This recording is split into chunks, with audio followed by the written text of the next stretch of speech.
दोस्तों, हालिया तहकीक में मौत के वाक़यात से मुताल्लिक इतना कुछ सामने आया है कि डॉक्टर भी हैरान रह गए हैं।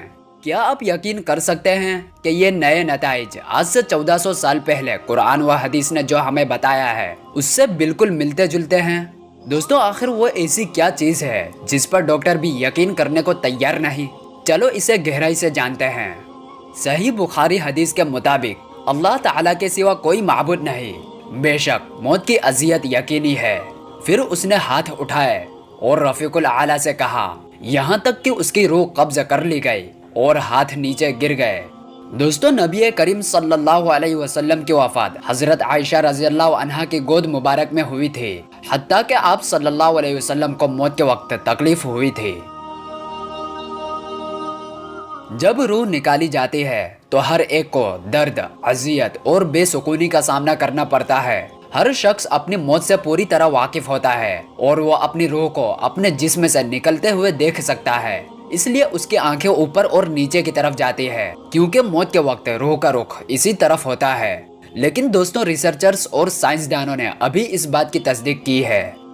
जैसा कि डॉक्टरों का मानना था कि जब इंसान मर जाता है तो वो कुछ महसूस करने के काबिल नहीं रहता, लेकिन आज वो कहते हैं कि इंसान अपनी मौत से पूरी तरह वाकिफ होता है। उसकी आंखें डूब जाती है और उसकी आंख की मोतियां ऊपर और नीचे की तरफ घूमती है। उसके होंठ अलग हो जाते हैं। वो जानता है कि वो मर रहा है। वो अपने जिस्म से निकलने वाली रूह के दर्द और अजियत को महसूस कर सकता है। स्टैनफोर्ड की एक टीम का दावा है कि मौत एक साथ वाक़ई नहीं होती, इसके बजाय ये जिस्म में सफर करता है और हमारे जिस्म के सेल्स मुख्तलिफ औकात में बारी बारी से मर जाते हैं।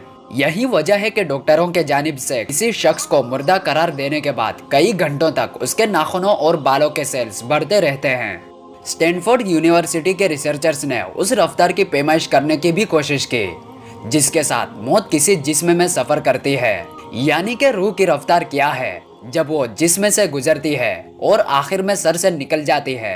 रिजल्ट के मुताबिक मौत 2 मीटर प्रति घंटे की रफ्तार से जिस्म में सफर करती है। इसका मतलब ये है कि जिस्म की 1 मीटर लंबाई 1 घंटे की मुद्दत में मर जाती है। पूरे जिस्म को मुकम्मल तौर पर मरने में 5 घंटे लग जाते हैं।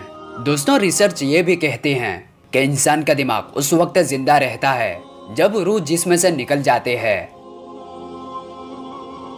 दोस्तों, इस तहकीक ने साइंसदानों को हैरान कर दिया, लेकिन ये साबित करता है कि कुरान व हदीस हमें मौत के मराहिल के बारे में क्या बताते हैं।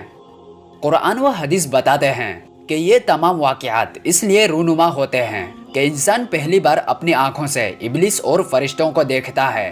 फरिश्ते उस शख्स से कहते हैं कि ला इलाहा इल्लल्लाह कहो, लेकिन इब्लिस उसके दिमाग को इस तरह उलझा देता है कि उसे अल्लाह की वहदानियत का इकरार करना याद नहीं रहता। मोमिन और पुख्ता ईमान वाले मौत के वक्त कलमा पढ़ते हैं, लेकिन काफिर इस तौफीक से महरूम है। वो शैतान इब्लिस को सुनते हैं। उनका दिमाग लबों से ला इलाहा इल्लल्लाह कहने से कासिर है। दोस्तों, रिसर्च ने कुरान व हदीस से सिर्फ थोड़ी सी मालूमात की तस्दीक की है। ये सिर्फ वक्त की बात है कि वो मौत के वाक़यात के बारे में बाकी मालूमात को समझते हैं और उनकी तस्दीक करते हैं।